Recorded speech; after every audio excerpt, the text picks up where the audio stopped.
यह वही पुल है जिससे रोज हजारों लोग नदी पार करते हैं, लेकिन इसे खड़ा करने के लिए नदी के बीच क्या क्या जद्दोजहद होती है, ये कम ही लोग जानते हैं। तेज बहती गहरी नदी के बीच मजबूत नींव बनाना किसी भी इंजीनियरिंग प्रोजेक्ट की सबसे बड़ी चुनौती होती है। आज हम देखेंगे कि ऐसे ही पानी के बीच में खड़े इन ऊंचे ऊंचे पिलरों के पीछे की असली कहानी क्या है। टन के टन स्टील और कंक्रीट, सैकड़ों टन का जोर और मिलीमीटर की सटीकता, तभी बन पाता है एक सुरक्षित पुल। कुछ सालों की मेहनत का नतीजा होता है ये स्ट्रक्चर, जिसे हम कुछ ही मिनटों में पार करके निकल जाते हैं। ये वही पुल है जिससे आप भी कभी ना कभी गुजरे होंगे, लेकिन शायद आपने सोचा नहीं होगा कि पानी के नीचे इसकी नींव कैसी होगी।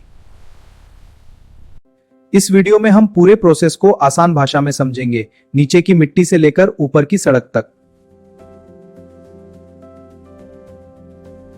हम 4 बड़े स्टेप्स में यह सफर देखेंगे: सर्वे, नींव, ऊपर का स्ट्रक्चर और आखिर में टेस्टिंग व ओपनिंग।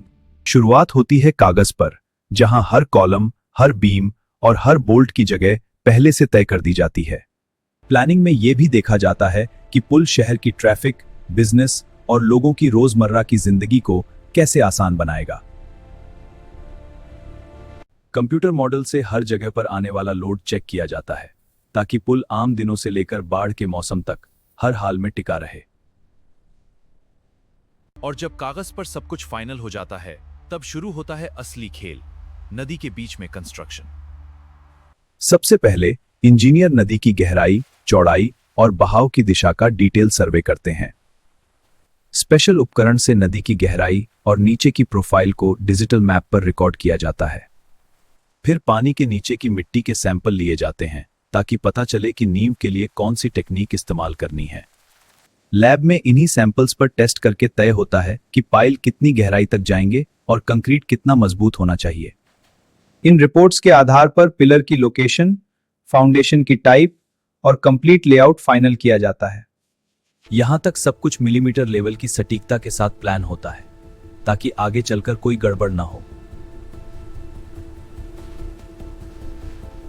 कंस्ट्रक्शन शुरू होने से पहले सेफ्टी और वर्क मेथड की ब्रीफिंग हर टीम के लिए जरूरी होती है। सबसे पहले सेफ्टी फर्स्ट।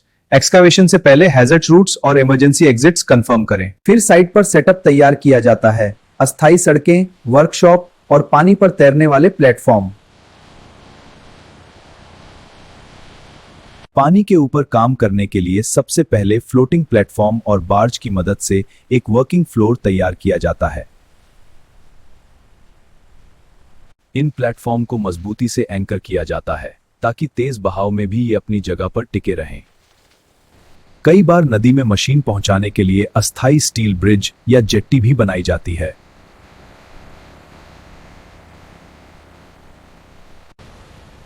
इन्हीं प्लेटफॉर्म पर बाद में पाइल ड्राइविंग मशीन, क्रेन और मटेरियल का पूरा सेटअप लगता है। पानी के पास काम का मतलब है double safety. Life jacket, harness और स्पेशल ट्रेनिंग सबके लिए जरूरी है। हर पिलर की लोकेशन जीपीएस और टोटल स्टेशन जैसे उपकरणों से बेहद सटीक तय की जाती है।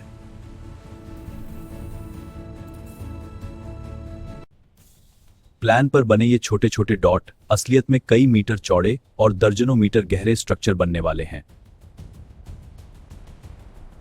जहां जरूरत हो वहां पानी को हटाने के लिए शीट पाइल से घेरा बनाकर कॉफर डैम तैयार किया जाता है।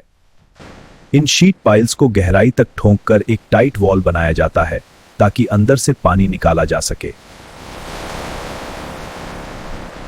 पानी पंप करके निकालने के बाद इंजीनियर्स को नीचे सूखी या कम गीली सतह मिलती है, जहां नींव पर काम हो सकता है। ज्यादातर पानी के बीच बने पुलों की नींव डीप पाइल्स पर टिकी होती है, जो नीचे की सख्त लेयर तक जाती हैं। भारी पाइल ड्राइविंग मशीन इन स्टील या कंक्रीट पाइल्स को एक एक करके नीचे ठोंकती है। हर वार के साथ पाइल कुछ सेंटीमीटर और नीचे जाता है, जब तक कि वो मजबूत लेयर पर टिक न जाए। पाइल कितनी गहराई तक जा रही है और उसकी बियरिंग कैपेसिटी क्या है, ये सब डिटेल में रिकॉर्ड किया जाता है। बहुत गहराई के लिए कई पाइल सेक्शंस को आपस में वेल्ड करके जोड़ा भी जाता है।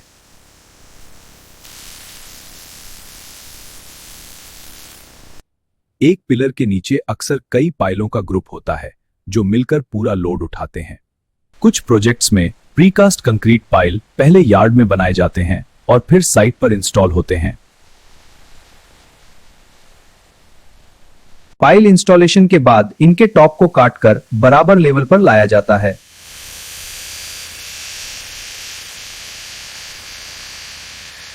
फिर इन सब पाइल्स को एक मोटे कंक्रीट ब्लॉक यानी पाइल कैप से जोड़ा जाता है। यही पाइल कैप ऊपर बनने वाले पूरे पिलर और पुल के लोड को संभालने की बुनियाद होता है। कंक्रीट को लगातार और वाइब्रेशन के साथ डाला जाता है ताकि कोई खाली जगह न बचे। वाइब्रेटर से हवा के बुलबुले निकाल दिए जाते हैं जिससे स्ट्रेंथ और ड्यूरेबिलिटी दोनों बढ़ती हैं। कुछ दिन क्योरिंग के बाद यह कंक्रीट इतना मजबूत हो जाता है कि अब इसके ऊपर पिलर बनाए जा सकें। जब नींव का काम पूरा हो जाता है तब कॉफर डैम हटाकर पिलर को फिर से नदी के बीच खड़ा छोड़ दिया जाता है।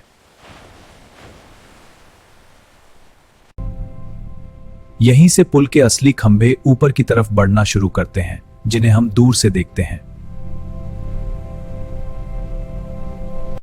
हर पिलर के अंदर भी लोहा यानी रीइंफोर्समेंट होता है जो कंक्रीट को टेंशन और बेंडिंग से बचाता है।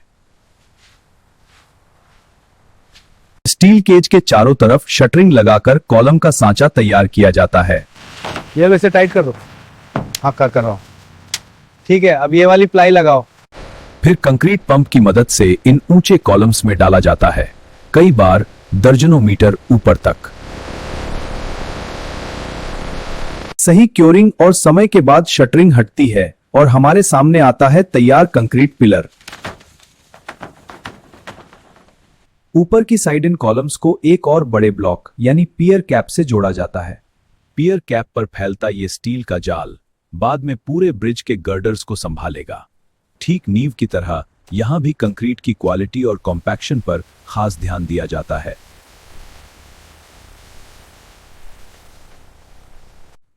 धीरे धीरे नदी के बीच ये पिलर चेन की तरह लाइन में खड़े हो जाते हैं जो ऊपर की सड़क को सहारा देंगे। अब बारी है ऊपर के हिस्से की, यानी गर्डर्स और ब्रिज डेक, जिस पर आपकी गाड़ियां दौड़ती हैं। हर बैच के कंक्रीट के छोटे क्यूब सैंपल लेकर लैब में उनकी स्ट्रेंथ चेक की जाती है। ये मशीन बताती है कि कंक्रीट कितने किलो या टन का लोड झेल सकता है, जो डिजाइन से मैच होना चाहिए।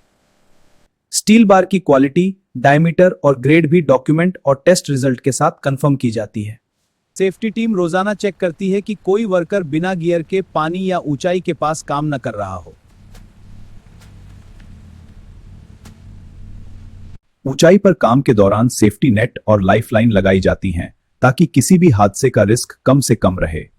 वेल्ड जॉइंट्स, बोल्ट कनेक्शंस और हर क्रिटिकल पॉइंट की जांच के बिना कोई पार्ट फाइनल मान्य नहीं होता। अब तैयार होते हैं भारी भरकम गर्डर, जो एक पिलर से दूसरे पिलर तक पुल का मुख्य ढांचा बनाते हैं। इन गर्डर्स के अंदर भी स्ट्रॉन्ग स्टील और सही ग्रेड का कंक्रीट भरा जाता है।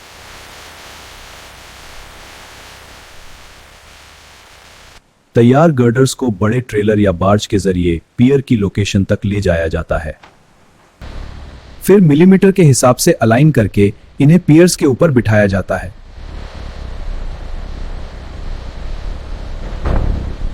स्पेशल बेयरिंग्स की मदद से गर्डर और पियर के बीच हल्की मूवमेंट, तापमान के असर को कंट्रोल किया जाता है। एक एक करके पूरा स्पैन ऐसे गर्डर्स से भर जाता है जो बाद में एक प्लेटफॉर्म की तरह जुड़ जाते हैं। इनके ऊपर स्टील की जालियां और क्रॉस बीम लगाकर डेक स्लैब की तैयारी की जाती है। फिर पूरा ब्रिज डेक कंक्रीट से ढक दिया जाता है, जिस पर आगे चलकर सड़क बनेगी।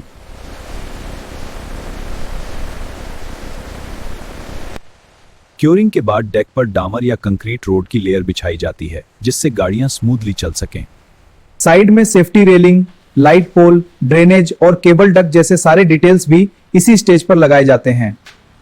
अब पुल दिखने में लगभग तैयार है, लेकिन इसे आम लोगों के लिए खोलने से पहले कई तरह की टेस्टिंग होती है। पुल सीधा है या नहीं, कहाँ कितना झुकाव है, सब कुछ प्रीसाइज इंस्ट्रूमेंट से मापा जाता है। हाँ, ये डेटा बहुत अहम है। कुछ जगहों पर स्ट्रेन गेज और सेंसर से यह देखा जाता है कि लोड पड़ने पर स्ट्रक्चर कैसे रिएक्ट कर रहा है। लोड टेस्टिंग में ब्रिज पर भारी भरकम ट्रक खड़े करके उसकी डिफ्लेक्शन और रिस्पॉन्स नोट किया जाता है। जब असली रीडिंग्स डिजाइन लिमिट के अंदर रहती हैं, तभी पुल को सेफ माना जाता है। फिर आता है finishing touch, road marking, sign board और रिफ्लेक्टिव स्टड्स जो रात में आपका रास्ता दिखाते हैं। ट्रैफिक सेफ्टी के लिए स्पीड लिमिट और अन्य नियमों के बोर्ड हर एंट्री और बीच बीच में लगाए जाते हैं। क्लीनिंग और पेंटिंग के बाद पुल लगभग वैसा ही दिखता है जैसा आप रोज अपनी खिड़की से या बाइक से गुजरते हुए देखते हैं। अब यही स्ट्रक्चर, जो कभी सिर्फ एक ड्राइंग था, रोज लाखों लोगों को मिनटों में नदी पार करा रहा है। कई साल की प्लानिंग, हजारों लोगों की मेहनत और बेशुमार टेक्नोलॉजी मिलकर ही पानी के बीच ये पुल खड़ा कर पाती है। अगर आपको फैक्ट्री और इंजीनियरिंग की ये अंदर की दुनिया पसंद आती हो तो ऐसे ही और सफरों के लिए चैनल को जरूर फॉलो कीजिए।